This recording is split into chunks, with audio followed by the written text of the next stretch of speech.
Hello everyone, this is Sakshi Vaishnoi and welcome to Magnet Brains. एक ऐसा channel जहां पर आपको मिलते हैं 4 to 12 क्लास तक के सारे सब्जेक्ट्स के वीडियोस बिल्कुल free of cost. So students, अब हम क्या पढ़ने वाले हैं? हम पढ़ेंगे डेमोग्राफिक कंडीशन के बारे में कि ब्रिटिश रूल के अंडर जो डेमोग्राफिक कंडीशन थी हमारी कंट्री की वो कैसी थी। देखो, आगे बढ़ने से पहले सबसे इम्पॉर्टेंट चीज़ ये है कि डेमोग्राफिक कंडीशन का मतलब क्या होता है। आई होप सो कि आप लोगों को पता होगा, आप लोगों ने इसके पहले कई बार पढ़ा होगा ये टर्म डेमोग्राफिक। सो डेमोग्राफिक क्या होता है स्टूडेंट्स? डेमोग्राफिक का मतलब होता है कि आपकी जो पॉपुलेशन है उसका स्ट्रक्चर कैसा है। नाउ स्ट्रक्चर कैसा है, क्या मतलब हुआ? कितने मेल हैं, कितने फीमेल हैं, कितने अडल्ट हैं, कितने चाइल्ड हैं, कितने लिटरेट हैं, कितने इलिटरेट हैं, कितने एम्प्लॉयड हैं, अनएम्प्लॉयड है। ये सब कुछ क्या है? ये आपकी पॉपुलेशन का स्ट्रक्चर है कि जो पूरी पॉपुलेशन है वो कैसे डिवाइडेड है। ओके, सो डेमोग्राफिक कंडीशन जो हमारा ब्रिटिश रूल था उस टाइम पे हमारी पॉपुलेशन की जो पूरी स्ट्रक्चर थी वो कैसी थी। ओके, वो चीज को हम पढ़ने वाले हैं इस पर्टिकुलर लेक्चर में। आई होप सो कि आप लोगों को जो टॉपिक का मतलब है ये अच्छे से क्लियर हो गया होगा। ओके, डेमोग्राफिक, जब भी आप लोगों के पास में अगर डेमोग्राफिक एक टर्म आ जाए तो सबसे पहले ये सोच लिया करो डेमोग्राफिक का मतलब क्या होता है। क्या मतलब हो गया?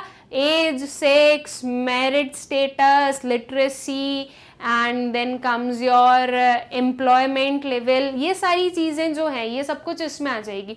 मतलब कि पर्सन से रिलेटेड कि पूरी पॉपुलेशन को हमने कैसे डिवाइड कर दिया, रिच, पुअर, ये सब कुछ जो है ये हमारे डेमोग्राफिक कंडीशन में आता है। Okay, so demographic condition during the British rule exhibited all features of a stagnant and backward Indian economy. इसमें कुछ न्यू था क्या? इस पर्टिकुलर जो लाइन है उसमें कुछ न्यू था क्या? कुछ भी न्यू नहीं था। रीजन क्या है स्टूडेंट्स न्यू नहीं होने का? देखो, मतलब कि इसमें क्या ऐसी चीज है जो कि आपको बहुत फेमिलियर लगी होगी पुराने वीडियोस में से, कि हमारी जो इकोनॉमी थी वो बैकवर्ड ही थी। हमारी जो इकोनॉमी थी उसकी ग्रोथ स्टैग्नेंट ही थी। हम एक डेवलप्ड इकोनॉमी या एक ग्रोइंग इकोनॉमी नहीं देख पाए during British rule, because Britishers ने कभी भी इंडियन इकोनॉमी को अच्छा नहीं बनने दिया, कभी भी उसे डेवलप नहीं होने दिया। हमेशा जो उन्होंने सोचा वो यही था कि उनकी जो इकोनॉमी है वो ग्रो करे। ओके, खुद हमारी इकोनॉमी के बारे में उन्होंने कुछ भी नहीं सोचा। तो जैसे कि हमने सारे सेक्टर्स में अभी तक देखा या हर एक वीडियो में हमने देखा कि जो उसका इफेक्ट था या जो ब्रिटिशर्स थे उन्होंने हमारी इकोनॉमी को अच्छा नहीं बनने दिया या डेवलप्ड नहीं बनने दिया। सेम चीज हम अपनी डेमोग्राफिक कंडीशन में भी देखेंगे कि अगर हम डेमोग्राफिकली भी देखें तो हमारी जो इकोनॉमी थी वो बैकवर्ड ही थी। ओके, जो डेमोग्राफिक कंडीशन थी वो भी अच्छी नहीं थी हमारी इकोनॉमी की। जैसे कि लिटरेसी, अगर मैं एक पर्टिकुलर हमारा ये जो हमारा फीचर ले सकते हैं अपने डेमोग्राफिक कंडीशन में से कि लिटरेसी। ओके, तो लिटरेसी में हम क्या समझेंगे कि जो लोग हैं भाई वो इलिटरेट ज्यादा थे उस टाइम पर। जो इलिटरेसी था या फिर हम बोले कि जो लिटरेसी रेट थी वो बहुत ही कम थी। तो उसकी वजह से क्या बता सकते हैं हम कि जब लिटरेट नहीं है लोग, जब हमारी जो सिटीजन्स थे वो लिटरेट नहीं है तो उनकी कंडीशन तो बुरी होगी। आज की डेट में भी हम बोलते हैं कि लिटरेसी लेवल कम है तो इसका मतलब क्या हो गया कि देखो हम कितने बैकवर्ड वे में चल रहे हैं, राइट। तो वही सेम चीज यहाँ पर भी थी कि ब्रिटिश रूल के अंडर भी जो हमारी डेमोग्राफिक कंडीशन थी इकोनॉमी की वो बैकवर्ड और स्टैग्नेंट थी। ओके, फर्स्ट ऑफिशियल सेंसस क्या है स्टूडेंट्स? सेंसस एक वो पर्टिकुलर हम बोल सकते हैं हमारा कैलकुलेशन है जो कि बताता है कि आपकी पॉपुलेशन का स्ट्रक्चर कैसा है, राइट। सेंसस आप लोगों को अभी भी पता है कि सेंसस कलेक्ट किया जाता है। 2011 का जो हमारा सेंसस था वो कलेक्ट किया गया था एंड सेंसस हर 10 इयर्स के गैप में जो है वो कलेक्ट किया जाता है। उसमें एक एक चीज देखी जाती है कि कितनी पॉपुलेशन है, कितनी बर्थ हो रहे हैं, कितने डेथ हुए हैं, कितनी लिटरेसी लेवल है, कितने लोग मैरिड हैं, कितने अनमैरिड हैं, ये सब कुछ देखा जाता है एक कंट्री का। जो आपकी पॉपुलेशन होती है कि टोटल पॉपुलेशन कितनी है वो कैसे पता चलती है? With the help of census. So census is an important calculation और ये अभी भी प्रैक्टिस में है और इस चीज से आई होप कि आप सब लोग बहुत ज़्यादा वेल वर्स्ड हैं या फेमिलियर हैं इस पर्टिकुलर टर्म से कि सेंसस जो होता है वो कलेक्ट किया जाता है एवरी 10 ईयर्स. ओके, हर 10 साल में. जो लास्ट सेंसस था वो 2011 में कलेक्ट किया गया था. Okay, so first official census कब कलेक्ट हुआ? The first official census was conducted in the year 1881. Okay, ये कुछ चीजें हैं जो आपको याद रखनी पड़ेगी, ये कुछ टर्म्स हैं जो आप लोगों को याद रखना जरूरी है. आपकी जो इस पूरी बुक है इंडियन इकोनॉमिक डेवलपमेंट, इसमें आप लोगों को पूरा थ्योरी बेस ही मिलने वाला है. तो आपका जो थ्योरी है वो अच्छे से पूरा क्या होना चाहिए, स्ट्रांग होना चाहिए. ठीक है, तो जो फर्स्ट ऑफिशियल सेंसस था वो कब कंडक्ट किया गया था? वो कंडक्ट किया गया था इन द ईयर 1881 में. Though suffering from certain limitations, the census revealed unevenness in India's population growth. From 1881 onwards, census operation were carried out every 10 years. ठीक है, अब कुछ लिमिटेशंस के कारण जो सेंसस है उसने क्या रिवील किया? Unevenness in India's population growth. जो इंडिया की पॉपुलेशन ग्रोथ है उसमें अनइवननेस बताया गया था जो हमारा फर्स्ट ऑफिशियल सेंसस कलेक्ट हुआ था. मतलब कि ये बताया गया था कि आपकी जो पॉपुलेशन ग्रोथ है वो उस काइंड की नहीं हो रही है जैसे होनी चाहिए थी. अनइवननेस है कुछ, हम कोई स्केल ड्रॉ नहीं कर सकते या हम एक कोई मैनर डिसाइड नहीं कर सकते कि इस मैनर में जो है पूरे आपकी पॉपुलेशन इंक्रीज हो रही होगी. ओके, सो आपका जो फर्स्ट ऑफिशियल सेंसस है उसकी ईयर आप लोगों को याद रखनी है, दैट इज 1881. और ये याद रखना है कि हर 10 ईयर्स में जो है सेंसस कलेक्ट किया जाता है. Okay, then 1921 year of great divide. ये एक पर्टिकुलर ईयर है स्टूडेंट्स, 1921, इसे हम बोलते हैं ईयर ऑफ ग्रेट डिवाइड. अब इसे ईयर ऑफ ग्रेट डिवाइड क्यों बोला जाता है वो हम समझते हैं. Okay, so before 1921 India was in the first stage of demographic transition. Demographic transition का मतलब मैं आप लोगों को बता रही हूं, पहले हमें एक बार पूरा ये पढ़ लें फिर उसके बाद में हम समझते हैं. ठीक है, so the second stage of transition begin after 1921. So the year 1921 is described as the year of Great Divide. अब यहाँ पर शायद आप लोगों को जो पूरी स्टोरी है वो समझ में नहीं आई होगी, पूरी क्या कुछ भी समझ नहीं आया होगा कि ये हुआ क्या. ठीक है, ये चीज सिर्फ आपके जो नोट्स हैं उनके लिए ठीक है, बाकी इसको समझाने के लिए हमें दूसरे लेने पड़ेंगे. सबसे पहला इसमें जो टर्म आया स्टूडेंट्स, डेमोग्राफिक ट्रांजिशन. तो डेमोग्राफिक ट्रांजिशन का मतलब क्या होता है ये समझते हैं. Okay, so demographic transition is shift from high birth rates and high infant death rates in societies with minimal technology, education and economic development to low birth rates and low death rates in societies with advanced technology, education and economic development. अब देखो जो आपका demographic transition है वो आपको क्या बता रहा है?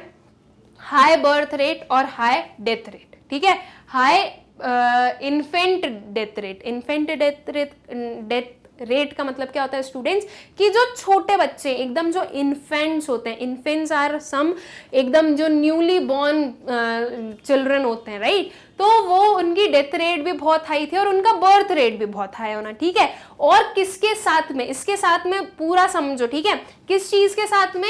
Minimal technology. टेक्नोलॉजी बहुत कम है, एजुकेशन बहुत कम है और इकोनॉमिक डेवलपमेंट भी बहुत कम है. ठीक है, लोगों को नॉलेज नहीं है किसी भी चीज का. यहाँ पे बर्थ रेट भी बहुत है और जो इन्फेंट मोर्टेलिटी रेट है या मैं बोलूँ कि जो इन्फेंट डेथ रेट है वो भी बहुत हाई है. मतलब कि जितने लोग बॉर्न हो रहे हैं, जितने इन्फेंट्स बॉर्न हो रहे हैं उसमें हाई डेथ रेट भी हम देखने को मिल रहा है. ठीक है, अब इसका शिफ्ट किसके साथ में? Low birth rates. Birth rate अब कर दिए कम. ठीक है, ऐसा नहीं है कि अनवांटेड बच्चों का जो है वो बॉर्न नहीं हो रहे हैं, अब जो बर्थ रेट है वो हो गया कम। Okay, low birth rate and low death rate. जो डेथ रेट है, जो इन्फेंट डेथ रेट आएगा वहां पे, तो जो इन्फेंट की जो डेथ हो रही है वो भी कम हो रही है। ऐसा नहीं है कि भाई अगर बहुत ज्यादा बॉर्न हो रहे हैं तो उतने हम जो हो रहे हैं उनकी डेथ भी हो रही है, ये चीज नहीं हो रही है यहाँ पे। ठीक है, कम बॉर्न हो रहे हैं तो कम डेथ भी हो रही है। क्यों? बिकॉज अब नॉलेज है लोगों के पास में, अब टेक्नोलॉजी अच्छी है, अब इकोनॉमिक डेवलपमेंट भी उसके साथ में हमें देखना है, ठीक है। बट अब नॉलेज है तो अब नॉलेज के साथ में सारी चीजें एडवांस हो जाती है। Okay, so low death rates in society with advance technology, education and economic development. ठीक है, यहाँ पर क्या होगा, एडवांस टेक्नोलॉजी है, एजुकेशन है और इकोनॉमिक डेवलपमेंट भी हो रहा है। ओके, सो डेमोग्राफिक ट्रांजिशन का मतलब आई होप सो कि आप लोगों को समझ में आया होगा कि अगर मैं इसको एकदम अपनी नॉर्मल लैंग्वेज में बोलूं तो बिना नॉलेजेबल होने का शिफ्ट किससे, नॉलेजेबल के साथ। ठीक है, कि यहाँ पर कोई भी नॉलेज नहीं है, इसको हमने किससे शिफ्ट किया, नॉलेज के साथ में शिफ्ट किया। जब नॉलेज नहीं था तो बर्थ रेट भी क्या थे, हाई थे, बिकॉज लोगों को नहीं पता था कि भाई इतने भी हमें पैदा नहीं करने हैं, राइट। तो नॉलेज कम था, हाई बर्थ रेट देखने को मिल रहा था। ठीक है, अब हाई बर्थ रेट देखने को तो मिल रहा था, लेकिन उसके साथ में हाई इन्फेंट डेथ रेट भी देखने को मिल रहा था, राइट, कि हाई डेथ रेट भी हो रहा है। रीजन क्या था, बिकॉज लोगों को पता नहीं था कि उन्हें संभालना कैसे। इतना रिसोर्सेज भी होने चाहिए कि जो आप जिसे बॉर्न कर रहे हो उसे आप उतने अच्छे से फीड भी कर पाओ, उसकी आप उतनी अच्छे से केयर भी कर पाओ। तो नॉलेज की कमी थी, इसके कारण जो डेथ रेट था वो भी क्या था, हाई था। और वही चीज किससे शिफ्ट हुई कि अब बर्थ रेट कम हो गया। अब जो लोग हैं उनके पास में नॉलेज आ गया, एजुकेशन है, वो एजुकेटेड हैं, तो उन्हें पता है कि इतने पैदा करने की रिक्वायरमेंट नहीं है, राइट।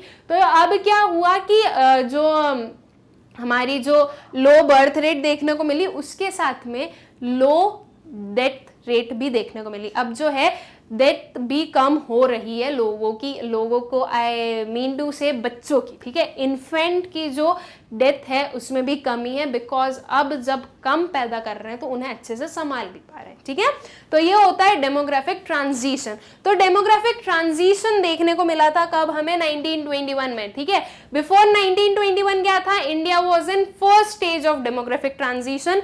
1921 के पहले पहले क्या था कि फर्स्ट स्टेज में था कि ये जो डेमोग्राफिक ट्रांजिशन था ये थोड़ा थोड़ा अडॉप्ट करने लगे थे लोग।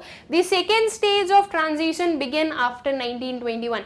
लेकिन 1921 के बाद में ये जो ट्रांजिशन था ये इसने उसकी सेकेंड स्टेज ले ली थी, मतलब कि वो अब उसकी रफ्तार पकड़ चुका था। ठीक है, ये जो डेमोग्राफिक ट्रांजिशन था ये उसकी रफ्तार पकड़ चुका था। नाउ बिफोर एंड आफ्टर 1921 क्या हुआ, मतलब कि हम 1921 को ईयर ऑफ ग्रेट डिवाइड क्यों बोलते हैं वो हम समझेंगे इन 3 पॉइंट से। Okay, so the population was not constant, sometimes it increased and other times it decreased. This is before 1921 कि before 1921 क्या हो रहा था कि जो population थी वो constant नहीं थी, कभी वो increase हो रही थी कभी वो decrease हो रही थी। ओके, लेकिन हम यूजुअली देख सकते थे कि जो ग्रोथ रेट थी वो डिक्रीज में ही चल रही थी हमारे पॉपुलेशन की। ठीक है, the growth scale of population was usually low before 1921। फिर आफ्टर 1921 क्या हुआ, आफ्टर 1921 इट इज गोइंग या it was going increasingly. Okay, 1921 के बाद में ये जो पॉपुलेशन ग्रोथ थी, पॉपुलेशन ग्रोथ में स्टूडेंट्स एक चीज समझो, यहाँ पे हम ग्रोथ बोल रहे हैं तो ग्रोथ में ओवरऑल ग्रोथ होती है। ठीक है, जो पर्सन है उसके एजुकेशन सेक्टर भी ग्रो करेगा, उसका स्टैंडर्ड ऑफ लिविंग भी ग्रो करेगा, मतलब वो उस एक पर्सन की ग्रोथ होना कैसे हम बोलते हैं, जब कोई ग्रो करता है तो सिर्फ एक सेक्टर में ग्रो नहीं करता है, वो हर एक चीज में ग्रो करेगा। वैसे ही जब पॉपुलेशन ग्रो करेगी तो वो सिर्फ और सिर्फ बर्थ रेट्स में ग्रो नहीं करेगी, वो ओवरऑल ग्रो करेगी। वहां पे इनइक्वालिटी कम होगी, लिटरेसी लेवल बढ़ेगा, तो ग्रो करना। ठीक है, ग्रोथ हुई पॉपुलेशन की 1921 से जो ग्रोथ देखने को मिली वो हम सिर्फ और सिर्फ इंक्रीजिंग वे में ही देख रहे थे। वो ऐसे स्टार्ट हुई, उसके बाद में ऐसे आने का कोई रोल नहीं था, वो सिर्फ अब अप ही अप जा रही थी। तो उस ईयर को इसलिए हमने बोला था year of great divide, because उसके बाद में जो ये डेमोग्राफिक ट्रांजिशन था ये देखने को मिला कि अब जो जनरल पब्लिक है वो एजुकेटेड भी है, इलिटरेसी लेवल जो है वो बढ़ रहा था। Literacy level specially among females बात की जाती है, यहाँ पे जो एजुकेशन है वो भी स्पेशली अमंग फीमेल बात की जाती है। ओके, सो ये जो सारी चीजें उसमें ग्रोथ देखने को मिली। तो जब वो ग्रो होने लगा तो हमने 1921 को बोला a year of great divide. उसने डिवाइड कर दिया 1921 के पहले वाले सिनेरियो को उसके बाद वाले सिनेरियो के साथ में। ओके, सो आई होप कि आप लोगों को क्लियर है कि 1921 को the year of great divide क्यों बोला जाता है। ओके, सो आई होप कि वो जो दोनों पॉइंट्स हम लोगों ने पढ़े, first official census and 1921 the year of great divide, ये दोनों पॉइंट्स जो हैं वो आप लोगों को अच्छे से क्लियर होंगे। फिर the demographic condition during the colonial rule is described in the following points. अब जो डेमोग्राफिक कंडीशन थी कॉलोनियल रूल के अंदर वो कुछ ऐसे डिफाइन की गई है, कुछ इन पॉइंट्स में डिफाइन की है जो कि अब हम पढ़ने वाले हैं। ठीक है, तो हम देखेंगे कि कॉलोनियल रूल में या कॉलोनियल गवर्नमेंट के अंदर हमारी कंट्री की डेमोग्राफिक कंडीशन कैसी हुआ करती थी। Okay, so high birth rate and death rate क्या था, बर्थ रेट भी बहुत हाई थे और जो डेथ रेट थे वो भी क्या थे, हाई थे। ठीक है, मतलब कि लोग पैदा भी बहुत हो रहे हैं और मर भी बहुत रहे हैं, दोनों चीजें अच्छी नहीं है। बहुत ज्यादा हाई बर्थ रेट है तो भी वो क्या है, अच्छी चीज नहीं है। अगर आपकी जो जितनी होनी चाहिए उससे ज्यादा बर्थ रेट हो रही हो तो that is also not acceptable, right. बेफालतू में पॉपुलेशन इंक्रीज करना जबकि हमारी कंट्री के पास में उतने रिसोर्सेज ही नहीं है या हमारे पास में उतने रिसोर्सेज ही नहीं है कि उस इंक्रीजिंग पॉपुलेशन को हम बड़ा कर सके, एक असेट बना सके हमारी कंट्री के लिए। ठीक है, तो ये जो फालतू में जो बर्थ रेट का इंक्रीज है वो चीज अच्छी नहीं है। उसी के साथ में जो हमारा जो डेथ रेट है वो भी अगर बहुत हाई है तो वो भी सही नहीं है। ठीक है, एक कंट्रोल्ड मैनर में चलना चाहिए दोनों चीजें। लेकिन जब ब्रिटिश गवर्नमेंट थी, जब कॉलोनियल गवर्नमेंट थी, तो हमने दोनों में क्या देखा था कि दोनों रेट्स हाई थे हमारे। Birth rate refers to the number of children born per 1000 in a year. Okay, हर 1000 पर कितने बच्चे पैदा होते हैं या कितने बच्चे बॉर्न होते हैं वो बताता है हमें बर्थ रेट। और जो डेथ रेट है वो क्या है, refers to the number of people dying per 1000 person in the year. ठीक है, अब जैसे ये पर 1000 पर्सन इन अ ईयर बताया चिल्ड्रन बॉर्न, वैसे ही ये जो है हमारा जो डेथ रेट है वो क्या बता रहा है, people dying per 1000 person in a year. Okay, ये भी पर 1000 के बेसिस पर ही होगा। Both birth rate and death rate were very high. Okay, दोनों बहुत ही हाई थे जब कॉलोनियल गवर्नमेंट थी तब। Okay, which is not a good indicator. Okay, so I hope कि ये चीज आप लोगों को समझ में आ गई। ये जो पर्टिकुलर हमारा फर्स्ट पॉइंट है वो। फिर आता है extremely low literacy rate. Literacy का मतलब क्या होता है स्टूडेंट्स, लिटरेट होने का मतलब क्या होता है, लिटरेट होने का मतलब ये होता है कि एटलीस्ट एक पर्सन को एक लैंग्वेज लिखते और बोलते दोनों आती है। ठीक है, अगर मुझे हिंदी बोलते आती है और मुझे अगर लिखते नहीं आती तो मैं लिटरेट नहीं हूं। लेकिन अगर मुझे हिंदी बोलते भी आती है और लिखते भी आती है तो मुझे लिटरेट बोला जाएगा। ओके, सो सिर्फ हिंदी की नहीं, कोई सी भी एक लैंग्वेज, एटलीस्ट वन लैंग्वेज ऐसी होनी चाहिए जो कि बोलते और लिखते दोनों आती है। लिटरेट एंड एजुकेटेड दोनों अलग अलग टर्म्स होते हैं। ओके, एजुकेशन जो है वो एक अलग टर्म हो जाता है, एजुकेटेड होना अलग हो जाता है कि अच्छा ठीक है आपने ये पर्टिकुलर जो है डिग्री परस्यू की है या इस पर्टिकुलर सेक्टर में आप एजुकेटेड हो। लेकिन लिटरेसी क्या हो गई, एक डिफरेंट चीज हो गई। लिटरेसी सिर्फ आपको ये बताती है कि एटलीस्ट एक पर्सन को क्या आना चाहिए, एक लैंग्वेज लिखते और बोलते आना चाहिए। ठीक है, तो एक्सट्रीमली लो लिटरेसी रेट मतलब कि क्या, हद से ज्यादा लिटरेसी रेट क्या था, लो था, जितना नहीं होना चाहिए था उससे भी लो था। अगर आज की डेट में हम बात करें स्टूडेंट्स तो आज भी हमें इलिटरेट लोग मिलते हैं, राइट बिल्कुल मिलते हैं। इलिटरेसी देखने को बिल्कुल मिलती है। हम आज की डेट में भी ये बोलते हैं कि there are many people who are illiterate. तो ये जब हम आज बोल रहे हैं after so many years of independence, तो इंडिपेंडेंस के पहले तो क्या था, इतना भी नहीं था। इतने लोग जितने अभी लिटरेट हैं उसका 1% भी आई गेस तब लिटरेट नहीं होंगे, राइट। तो extremely low level of literacy rate था। लोगों को कुछ नहीं पता था, ना वो एजुकेटेड थे, उनके पास में नॉलेज नहीं थी और ना ही वो लिटरेट थे। इसीलिए तो जो ब्रिटिशर्स हैं वो इतना एक्सप्लॉइट कर पाए सभी को, राइट। एकदम सीधे साधे लोग हुआ करते थे भाई पहले के टाइम में, तो उन्हें इजीली जो है ब्रिटिशर्स ने अपने हिसाब से चला लिया और इस कंट्री पर इतने सालों तक उन्होंने रूल कर लिया, राइट। सो उस टाइम पर हम क्या बोलेंगे, हमारी जो डेमोग्राफिक कंडीशन थी वो कैसी, उसमें क्या एक फीचर था कि एक्सट्रीमली लो लिटरेसी रेट था। Okay, so the overall literacy level was less than 16%। देखो किससे कम था, लेस देन 16%। 16% बहुत ही छोटा अमाउंट है, राइट। तो उससे भी कम जो था वो ओवरऑल लिटरेसी, पूरी कंट्री की लिटरेसी जो थी वो 16% से कम थी। Out of this, the female literacy level was at a negligible low of about 7%. अब इसमें से जो फीमेल लिटरेसी लेवल था वो कितना था, 7% था। इस 16% में से सिर्फ 7% फीमेल थी लिटरेट और बाकी के क्या थे, जो लिटरेट लोग थे वो मेल थे, ठीक है। तो ये भी पर्टिकुलर चीज हमें देखने को मिलती है जब हम अपने प्री इंडिपेंडेंस की बात करें, ड्यूरिंग ब्रिटिश रूल की बात करें, कि जो हमारी कंट्री थी उसमें एक्सट्रीमली लो लिटरेसी लेवल था। ओके, फिर आता है poor health facilities. Health facilities भी सही नहीं थी उस टाइम पे, ठीक है। अब देखो हेल्थ फैसिलिटीज, अच्छे हॉस्पिटल्स नहीं थे, डॉक्टर्स नहीं थे, यहाँ पर लिटरेसी इतनी कम है तो हेल्थ फैसिलिटी कैसे अच्छी हो सकती है।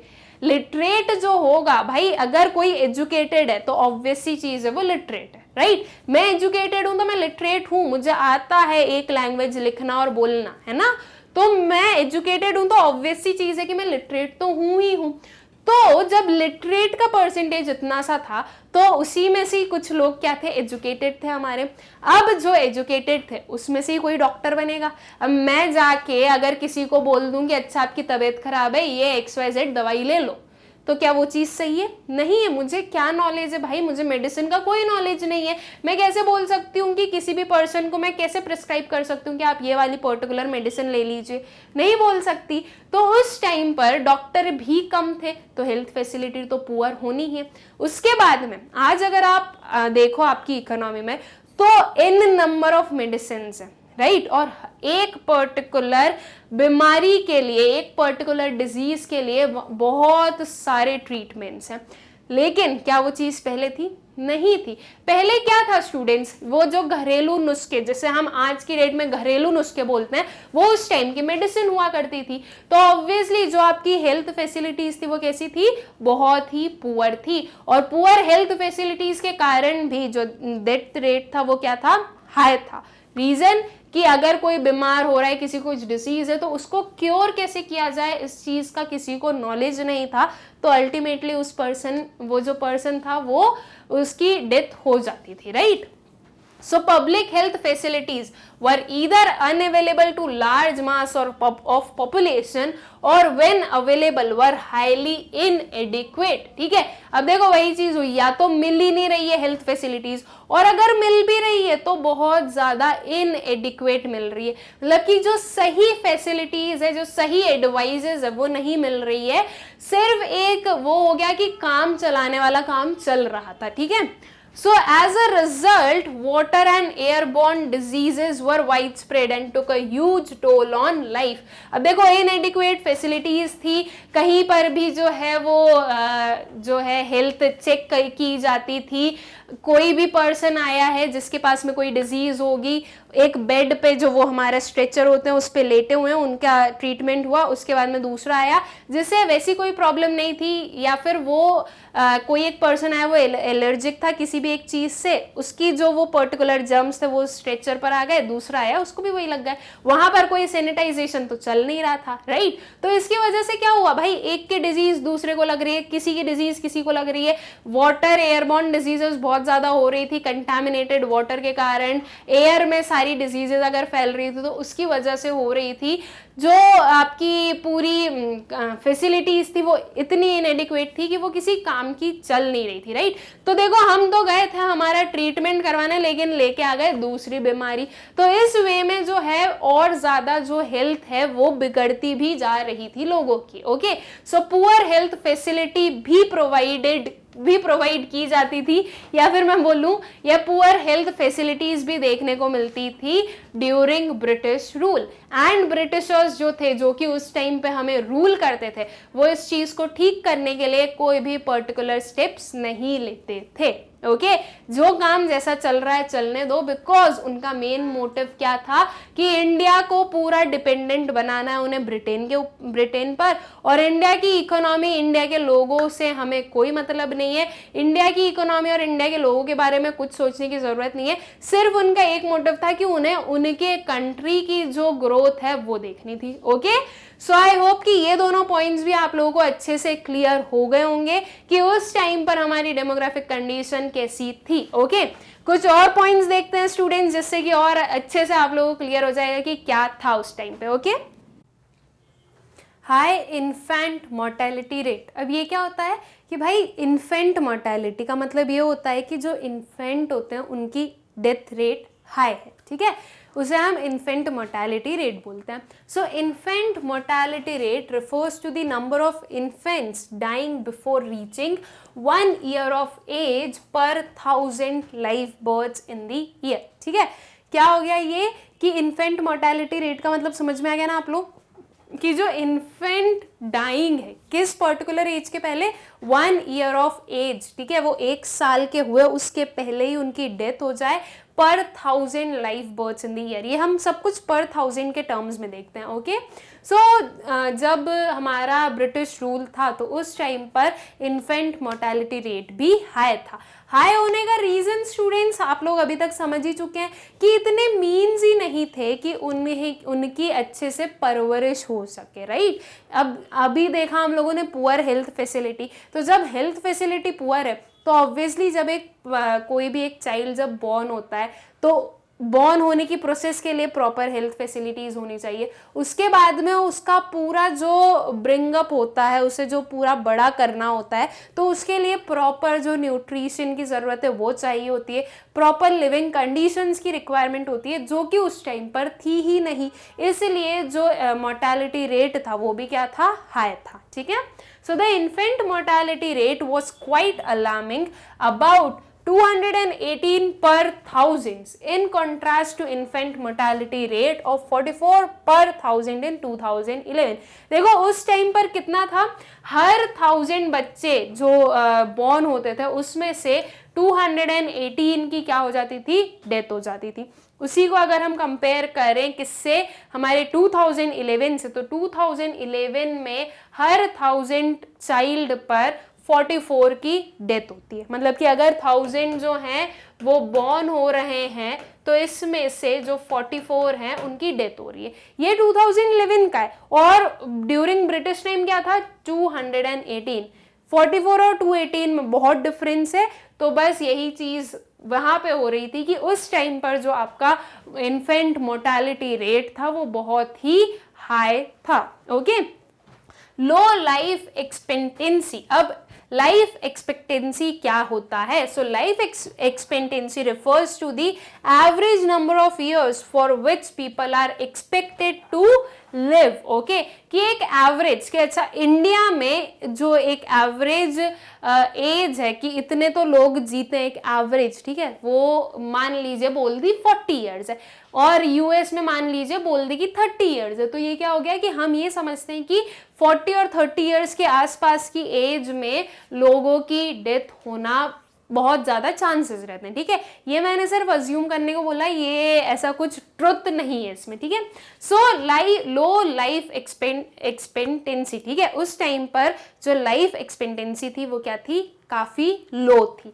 रीज़न सिंपल सी चीज़ है, हेल्थ कंडीशन सबसे बड़ी रीज़न, उसके बाद में जो इनकम कंडीशन है वो दूसरा रीज़न, प्रॉपर जो है लिविंग सिनेरियो ही नहीं थे लोगों के पास में, तो डेथ तो होनी ही है। Okay, so life expectancy was also very low, 44 years in contrast to present 68 years. आज की डेट में 68 years जो है वो मानी जाती है, मतलब कि अभी के अगर हम नॉर्मल टाइम्स की बात करें तो हम ये समझते हैं कि कुछ 68-70 तक के जो एज है, मतलब कि उस एज तक तो एक पर्सन जीता ही है, उसके पहले भी डेथ होती है, उसके बाद में भी डेथ होती है, ये एक एवरेज है, ठीक है। तो एवरेज जो होता है वो कभी भी आपको एक सही नंबर नहीं बताता है, ये बताता है कि हाँ वहाँ तक तो हम मान सकते हैं, मोस्ट ऑफ द पीपल वहाँ तक पहुँचते हैं। लेकिन उस टाइम पर वो एज कितनी थी, सिर्फ 44 ईयर्स की। तो देखो 44 ईयर्स की जो एज थी वो काफ़ी कम थी। अब 44 ईयर्स में कोई पर्सन जो है वो बुढ़ा नहीं हो जाता है, right.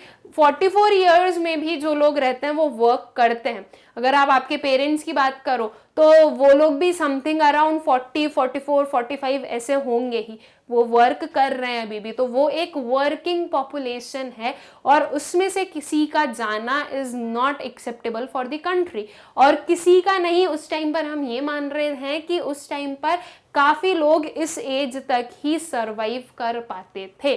Okay, so I hope कि ये जो दोनों पॉइंट्स है ये भी आप लोगों को अच्छे से समझ में आ गया होगा, और इन पॉइंट्स के थ्रू भी आप लोग जो उस टाइम पर जो हमारी डेमोग्राफिक कंडीशन थी उसके बारे में एक व्यू पॉइंट ड्रॉ कर पा रहे होंगे। ओके, फिर आता है वाइड स्प्रेड पॉवर्टी।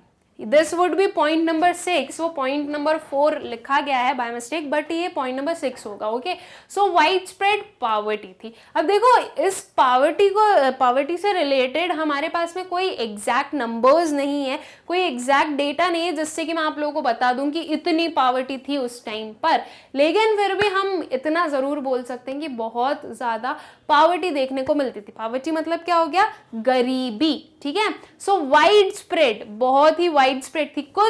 सिर्फ कुछ लोग थे जिसे हम रिच बोल सकते थे, बाकी almost most of the people were poor. Okay, so the overall standard of living of a common people in India was very low and there was a widespread poverty in the country, ठीक है। सो I hope कि ये वाला जो particular point है ये भी आप लोगों को अच्छे समझ में आ गया होगा कि वाइड स्प्रेड पॉवर्टी थी उस टाइम पर हमारी कंट्री में। ओके, सो ये कुछ हमारी कंट्री की डेमोग्राफिक कंडीशन थी। अगर हम ब्रिटिश रूल के अंडर बात करें तो ब्रिटिश रूल के अंडर जो हमारी डेमोग्राफिक कंडीशन थी वो कैसी थी, काफ़ी बुरी थी। ओके, आई होप कि आप लोग भी इस चीज़ से एग्री करते हैं कि हाँ जो डेमोग्राफिक कंडीशन थी वो सही नहीं थी। और अगर एग्री नहीं करते हैं तो आई डोंट नो कि मैं आप लोगों को और क्या ऐसे पॉइंट्स बताऊं कि आप एग्री करने लगे। जितने बताएं वो इतने सफिशिएंट है कि उससे आप लोग समझ सकते हैं। ओके, सो आई होप कि ये जो पर्टिकुलर टॉपिक था डेमोग्राफिक कंडीशन, ये आप लोगों को अच्छे से समझ में आ गया होगा, और ब्रिटिश रूल के टाइम कैसी हमारी डेमोग्राफिक कंडीशन थी उस चीज़ का एक बहुत ही अच्छे से आइडिया आप लोगों को लग गया होगा। ओके, सो अब हम स्टूडेंट्स हमारा जो नेक्स्ट लेक्चर होगा उसमें फिर से एक न्यू क्या लेके आएंगे, एक न्यू सेक्टर लेके आएंगे जिसमें हम देखेंगे कि ब्रिटिश रूल के अंडर वो सेक्टर कैसे वर्क करता था, and that would be occupational structure. ठीक है, अभी हमने देखा डेमोग्राफिक कंडीशन, अब हम देखेंगे ऑक्यूपेशनल स्ट्रक्चर। ऑक्यूपेशनल स्ट्रक्चर से क्या समझ में आ रहा है हमें, तो उससे हमें ये समझ में आ रहा है कि ऑक्यूपेशन कैसे डिवाइडेड था, जो ऑक्यूपेशन था, जो एम्प्लॉयमेंट था वो डिफरेंट सेक्टर में कैसे डिवाइडेड था। ठीक है, वो चीज़ को हम समझेंगे अपने नेक्स्ट वाले लेक्चर में। आई होप सो कि ये वाला टॉपिक जो था ये आप लोगों को अच्छे से समझ में आ गया होगा। Thank you.